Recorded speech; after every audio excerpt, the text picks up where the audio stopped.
We are here to experience joy, to evolve, to create, and to help one another. As we do this, we must not deny our pain or anyone else's pain, or deny responsibility for our part in it by saying, oh, all is one, don't focus on the negative, let's just move forward. Some people call that spiritual bypassing. Say your parent abused you badly as a child and never acknowledged it. And years later, they get spiritual and they tell you, oh, don't dwell on your childhood abuse, live in the now moment. We are all one. That parent did not acknowledge the pain they were part of causing. That parent did not show you that they understood why it was wrong and why they won't ever do it again. This spiritual bypassing obviously just causes more pain. Acknowledging consciously what has taken place, why it was harmful, and why we are committed to never doing that again is what we must do with this current situation of racism coming to the fore in our consciousness and all the pain that has been suffered with this. We must acknowledge the systemic racism as part of our culture up until now. We must acknowledge what our ancestors did and what our ancestors suffered, and we must learn from that. No denial. At the same time, it is also true that there exists another deeper truth. We are each an eternal aspect of the one there is only one of, and that is the truth of unity. Why limit yourself to a single narrow identity? What is a black person? What is a white person? But a very brief experience of being human in a particular body temporarily. That body, whatever color it is, I guarantee you will be disintegrating very shortly and a lot faster than you think. And what will remain will be the eternal consciousness and what that consciousness is aware of. So let's try this for ourselves internally. Instead of saying, I'm white or I'm black, let's say, I am all that is, all that has ever been, and all that ever can be. I am having an experience called being black or being white. I am having an experience of being a woman or being a man or being short and small or being tall and big or being sickly or being strong or being rich or being poor. Whatever you currently are in this body that you have up until now identified with. I may be temporarily these things, but the truth is, I am all that is, all that has ever been, and all that ever will be.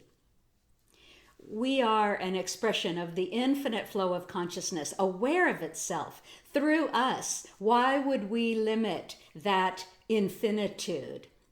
Once again, I want to make it clear that I am absolutely not saying that being black in this world doesn't matter. I am not saying to ignore racism.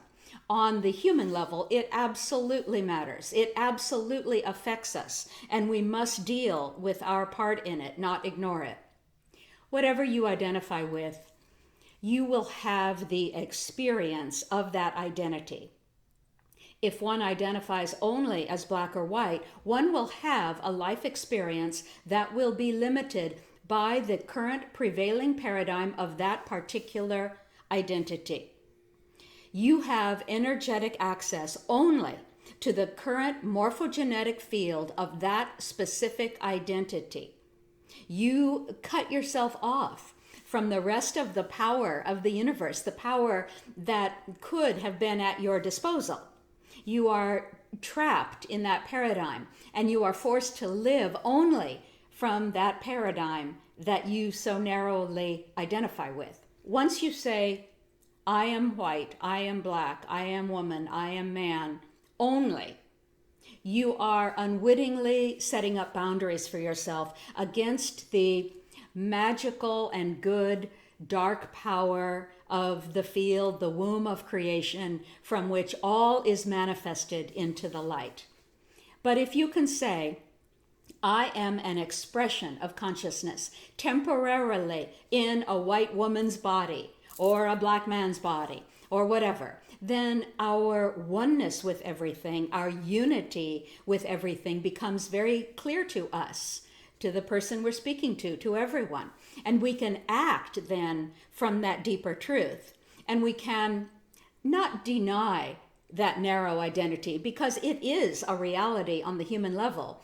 So we don't deny it, but we can put it in its proper place in our lives, not as our dominant focus. I'm not saying run around announcing your infinitude to everyone and your mother. You're at a demonstration against racism and a cop is about to spray you in the face with a pepper ball and you announce to him, I am an infinite being. Well, you're probably still going to get sprayed in the face. Maybe. Maybe not, though. I do know of many stories about bad things being suddenly averted magically because someone changed their state of consciousness in that moment. But you get what I mean. Seeing yourself as an infinite being first gives you access to a vast power for yourself. Not only that, but your power to influence others for good increases dramatically. If you walk in the world holding that you are specifically and only a white person, your ability to connect with those who are not that is dramatically reduced. You've put yourself in one box and you've put them in another box. But if you walk in the world holding that you are an infinite being, one with all, you automatically are more able to connect with everything and everyone. And in that connection, your ability to influence them for good increases tremendously. You have access to them emotionally in the feeling state, and everything rides in on this plane of existence through feelings. Each small individual identity you grab onto is keeping you from accessing your full power. Most of the people who are likely to be listening to this right now are people who truly want to ease suffering and to help the world be a better place.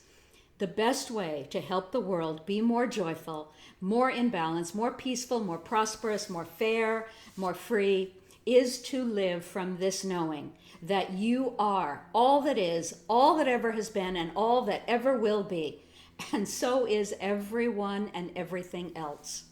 Unified, we are all both powerful and free together.